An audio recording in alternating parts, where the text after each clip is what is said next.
D'où vient le mal?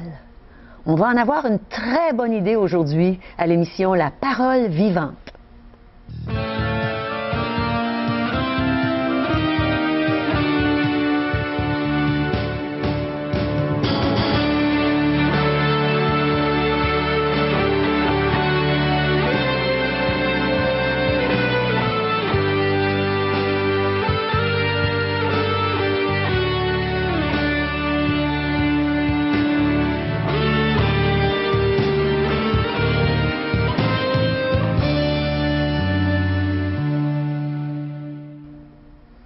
Bonjour, chers téléspectateurs.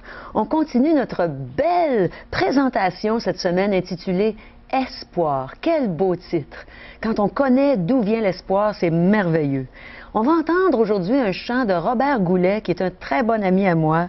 On va entendre le témoignage de Jacques Plante, un homme de Granby. Et aussi, n'oubliez pas, on veut avoir vos questions, vos impressions sur notre émission. Contactez-nous à 1-877-L'Espoir, 1-877-537-7647. Ou vous pouvez aller sur notre site web espoir.ca. Mes amis, on continue notre beau voyage au cœur de la Bible. Et naturellement, on est en compagnie de notre pasteur Régent Joly. Bonjour Régent. Bonjour Caro. Très bien. On a visionné le commencement, on a visionné cette première partie de ce film de l'espoir. Jusqu'où ce film va nous conduire dans ce merveilleux voyage au cœur de la parole de Dieu de la Bible. Aujourd'hui, bien, c'est cette question, l'origine du mal. Oui, d'où vient le mal, Régent? C'est peut-être la première question que l'on se pose lorsqu'on vient à croire ou on essaie de croire qu'il y a un Dieu qui est bon. Alors pourquoi, si Dieu est si bon, permet-il qu'il y ait autant de mal dans notre société et chez l'être humain? Oui. C'est un contraste qui est là. Dieu est bon, mais il y a une manifestation de mal ou du mal autour de nous, et je vais préciser, même dans ma propre vie. Cette présence du mal. Alors, tu veux dire que même les bonnes personnes peuvent dire qu'elles connaissent le mal aussi? Je crois que les personnes peuvent répondre eux-mêmes à cette interrogation, à cette question que tu viens de nous poser. Des personnes qui sont considérées comme des très bonnes, mais à un moment donné, voilà qu'il y a une parole qui sort de la bouche ou un geste qui est fait et qui est mal, qui est classé comme mal. Tout être humain. Même si c'est juste dans nos pensées, est-ce que ce serait... La Bible va en profondeur, hein? Et c'est ce que j'admire de Dieu. Dieu n'est pas un Dieu de surface. Il va aller en profondeur et il va nous montrer le cœur de l'homme. Alors, en plus d'avoir un voyage au cœur de la Bible, bien, on va avoir le droit à un voyage au cœur de l'être humain et de connaître toute sa façon de penser, de voir les choses telles que l'homme les perçoit aujourd'hui, suite à une décision qu'il a prise lors du début de la création. Tu parles d'Adam et Ève? D'Adam et Ève. Nous allons voir que ce mal, et ça c'est le christianisme biblique qui le dit en toutes lettres, il n'y a pas d'autre religion qui peut nous emmener sur ce sentier de l'origine du mal. Toutes les autres religions s'interrogent. Mais la Bible, elle nous dit que c'est à partir du Jardin d'Éden. On voit l'origine dans le premier livre de la Bible, la Genèse, les origines. D'où vient ce mal? Et c'est un choix que l'être humain a fait.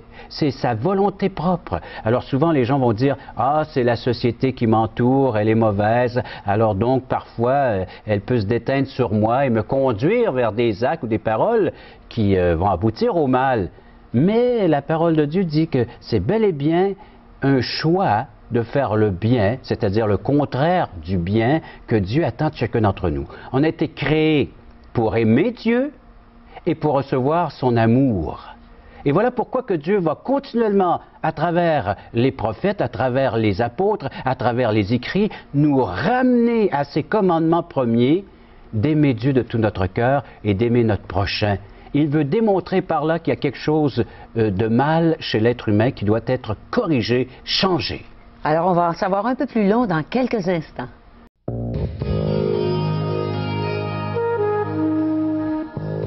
Au début de l'émission, Régent a commencé à nous expliquer d'où venait le mal. Mais moi, là, j'aimerais ça en savoir un peu plus long, pas vous? Régent, entretiens-nous sur le mal. Allons tout d'abord, comme les gens peuvent penser, la pensée populaire des gens. Alors le mal vient de la société, donc de l'extérieur de moi. Et qu'est-ce qu'on va faire? On va essayer de réformer cette société. Plusieurs mouvements. On va essayer d'améliorer les conditions humaines. On va essayer d'aider l'être humain qui est aux prises avec le mal. Alors donc, des maisons de correction, des prisons, puis ainsi de suite, pour essayer de changer le comportement de l'homme, parce que la société étant dans un malaise, et tout un malaise, alors donc on va essayer de corriger le comportement de l'être humain à partir de l'extérieur. Mais Régent, la société, me semble qu'on dit souvent qu'au fond, on est tous bons. Et pourtant, vrai, les prisons sont remplies, elles débordent, il n'y a plus de place. Débordent de bonnes personnes? Okay. Alors donc, et puis là, c'est ceux qui sont pris sur le fait. Imagine tous ceux qu'on n'a pas réussi encore à apprendre sur le fait, mais qui ont fait, il va sans dire le mal, qui ont commis le mal dans la société. C'est plus profond que ça, notre malaise. Peut-être qu'il y a des gens qui vont dire « Ah, c'est une pulsion ». On ne peut pas contrôler ça. Alors là, on va se lancer dans l'alcool, dans la drogue, dans la bouffe. Et même aujourd'hui, on est prêt à accuser certains restaurateurs qui font de la malbouffe parce que c'est à cause d'eux. C'est aujourd'hui, j'ai tellement engraissé, puis si j'ai perdu la santé, si je suis malade, alors on poursuit des chaînes de restauration. Les transgras. Transgras. Alors, c'est comme si j'étais obligé d'aller là, puis d'aller mal manger, puis... Et c'est ça. Alors, les pulsions qui sont là en moi, qui m'emmènent à faire le mal. Mais est-ce qu'on n'a pas un choix? Est-ce que c'est ça que tu veux dire? On a un choix? On a un choix. Okay. On a un choix. Et les pulsions, bien là, on va se tourner vers la science, vers la médecine, pour essayer de corriger. Bon, est-ce que je peux perdre d'appétit? J'ai des excès de table énormes, ou bien des excès ou des dépendances de toutes sortes. Alors là, on essaie de contrôler nos pulsions. On dit, ben, c'est naturel, je suis fait ainsi. Mais la Bible va encore beaucoup plus en profondeur. Je vais vous lire un texte tiré de l'Évangile selon Matthieu. Écoutez ce que Dieu dit, ce que Jésus lui-même a à dire concernant le cœur de l'être humain, parce qu'il va aller voir l'intérieur et l'être humain en profondeur. À partir du verset 17 de Matthieu 15, « Ne comprenez-vous pas que tout ce qui entre dans la bouche va dans le ventre, puis est jeté dans les lieux secrets? Mais ce qui sort de la bouche vient du cœur, et c'est ce qui souille l'homme. Car c'est du cœur que viennent les mauvaises pensées, les meurtres, les adultères, les débauches, les vols, les faux témoignages, les calomnies. Voilà les choses qui souillent l'homme, mais manger sans s'être lavé les mains, cela ne souille point l'homme, parce qu'il y avait une pratique religieuse où il fallait se laver, et puis il va sans dire avant de faire nos pratiques. Mais Dieu dit, et le Seigneur dit, c'est le cœur de l'être humain qui a fait des choix. Alors, notre cœur n'est pas si bon que ça, c'est ça que tu veux dire? Il y a un gros malaise, là. Oui, hein? Et puis même, la parole de Dieu va préciser davantage qui est l'homme face à Dieu. Et ça, c'est dans Romains chapitre 5, je vais vous lire d'autres textes. Il dit, « Car lorsque nous étions encore sans force, Christ est mort au temps marqué, et est mort pour des impies. » Ça, c'est Romains 5, 6. Et verset 7. « À peine mourrait-on pour un juste. Quelqu'un peut-être mourrait pour un homme de bien. Ouais. Mais Dieu prouve son amour envers nous en ce que lorsque nous étions encore des pécheurs, Christ est mort pour nous. » Et voilà un terme qui, pour la première fois peut-être pour plusieurs d'entre nous, le mot péché. Dieu nous tient responsables de tout mal que nous commettons. C'est un choix que nous faisons, c'est un geste délibéré, c'est un acte de volonté qui dit, moi je vais faire le mal, et même il y en a qui vont penser à l'avance, hein, préméditer. Oui, mais Régent, le péché, on parle plus de ça aujourd'hui, il me semble que... Qu'est-ce que tu en penses, toi? On va aller faire un tour, on va aller voir le film de l'espoir prochainement. Et on est justement dans ce choix, c'est-à-dire que Dieu a placé tous les éléments, l'homme dans le jardin d'Éden avec Ève à ses côtés. Il va placer également des arbres qui portent le fruit.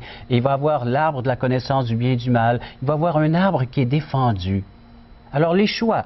Dieu a placé l'être humain dans un jardin ou dans une situation où il devait faire des choix.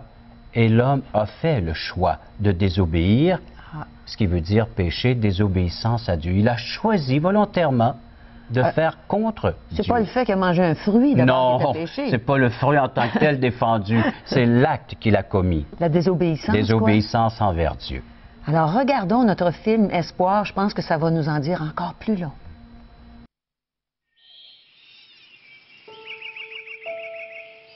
Dans le jardin d'Éden se trouvaient toutes sortes d'arbres, agréables à voir et bons à manger. Il y avait au milieu du jardin 2 arbres. L'un était l'arbre de la vie et l'autre l'arbre de la connaissance du bien et du mal. Dieu dit à Adam qu'il pouvait manger de tous les arbres du jardin. Mais il ne devait pas manger de l'arbre de la connaissance du bien et du mal, parce que le jour où il en mangerait, il mourrait. Il fut ainsi donné à Adam la liberté de choisir. Une liberté qui avait une place centrale dans le plan de Dieu. Parce que l'homme fut créé pour aimer Dieu et être aimé de Dieu. Et l'amour n'est pas un véritable amour sans la liberté de choisir d'aimer. Adam avait donc le choix de goûter ou non le fruit. Un choix lourd de conséquences, la vie ou la mort. Mais Adam n'avait pas été le premier à avoir un choix à faire avec d'aussi grandes conséquences. Bien avant qu'Adam ne connaisse son premier souffle, Dieu avait créé une multitude d'êtres spirituels appelés les anges. Il fut donné à ces créatures une grande force et une grande intelligence pour servir Dieu, sur la terre et dans un lieu saint appelé le ciel. Un ange particulier reçut une plus grande puissance que les autres. Connu aujourd'hui sous le nom de Satan, cet ange ne fut pas satisfait du rôle pour lequel il avait été créé. Il voulut prendre la place de Dieu. Satan est donc devenu l'ennemi de Dieu, entraînant avec lui un grand nombre d'anges dans sa rébellion contre Dieu. C'est ainsi que Satan perdit sa position privilégiée devant Dieu.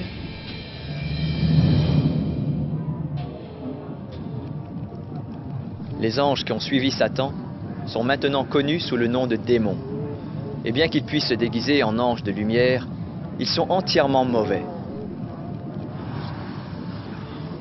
Satan est aussi connu sous d'autres noms, tels que le séducteur, l'accusateur, le tentateur et le diable.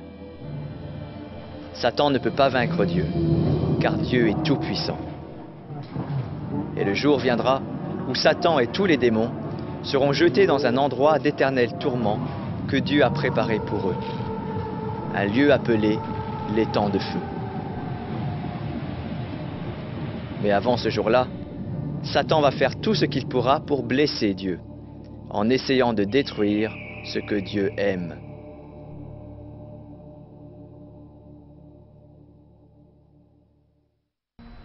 On vient d'assister au premier péché de l'humanité entière. Quand je pense que ça s'est rendu jusqu'à nous, Régent, j'ai vraiment besoin d'en entendre plus à ce sujet-là pour vraiment bien comprendre. Il est vrai qu'on vient d'assister à ce premier péché sur la surface de la terre, dans ce jardin d'Éden, un endroit privilégié où que Adam et Ève vivaient en compagnie de Dieu, où Dieu allait tous les soirs se promener avec sa création. Et voilà que, en un instant, par un acte, une décision prise par Adam et Ève, une désobéissance, le lien coupé. Et il n'y a plus de relation entre Adam et son Créateur. Mais faire remarquer aussi que nous venons de voir dans le film L'Espoir, un péché a été commis avant de celui d'Adam et Ève. Et c'est celui de l'adversaire, le diable, cet ange qui était créé par Dieu, qui s'est révolté, qui s'est rebellé, l'orgueil de l'être humain, qui s'est manifesté au ciel, premièrement, parce que c'est ça la teinte même du péché, c'est l'orgueil, de vouloir vivre indépendamment de Dieu. Et cet être, cet ange, qui est maintenant déchu, qui est devenu le démon, le diable, mais c'est au ciel qu'a eu lieu la première désobéissance envers le Créateur.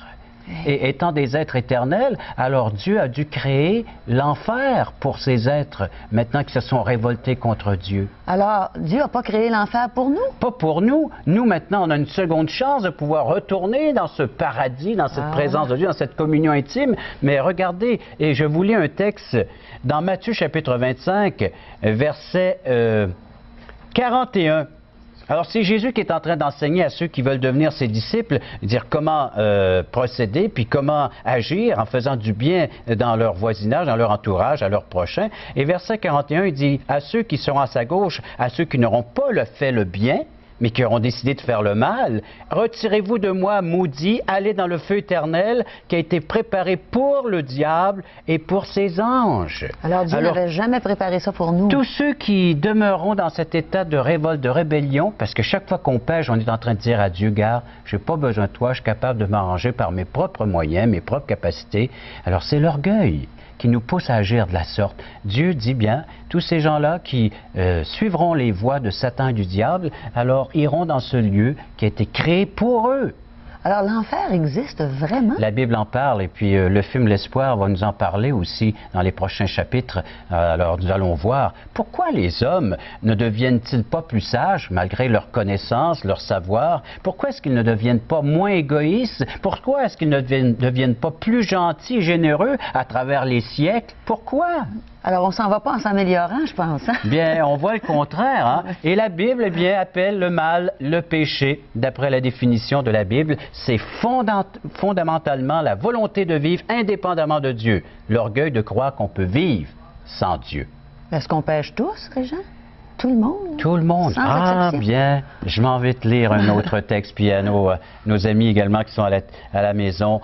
Il va sans dire, c'est Romains chapitre 3, où nous lisons au verset 10, « Selon qu'il est écrit, par la parole de Dieu, la pensée de Dieu, il n'y a point de juste, pas même un seul, nul n'est intelligent, nul ne cherche Dieu, tous sont égarés, tous sont pervertis, et il n'en est aucun qui fasse le bien, pas même un seul. » Oh là là!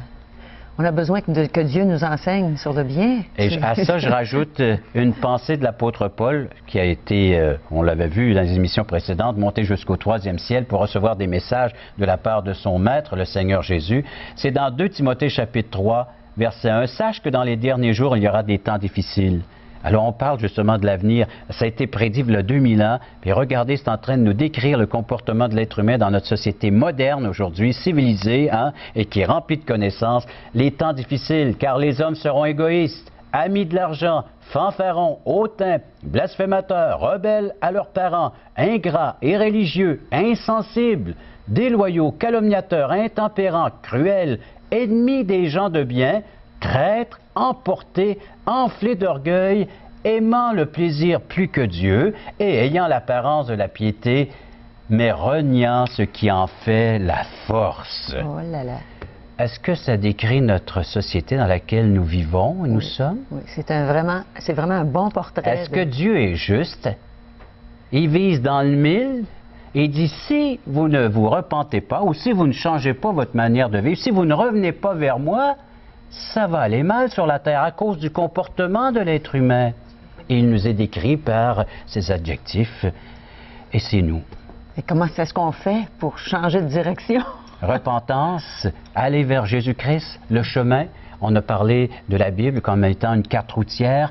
Il y a une seule voie à suivre, un seul chemin à emprunter pour revenir vers ce que Dieu voudrait que l'on soit afin qu'il puisse nous donner une nouvelle naissance, une nouvelle vie, la vie qui va être conforme à lui, à sa nature. Et c'est Jésus-Christ qui a dit « Je suis le chemin, la vérité et la vie. Nul ne vient au Père que par moi. » C'est l'Évangile de Jean, chapitre 14. Verset 6. Mais on va voir prochainement les conséquences de notre mauvais choix d'avoir été vers le mal et de commettre le mal. Il y a des conséquences très graves et même spirituelles et éternelles.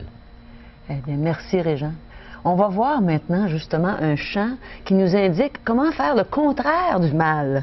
C'est un chant intitulé « On t'a fait connaître, ô homme, ce qui est bien ». Écoutons Robert Goulet.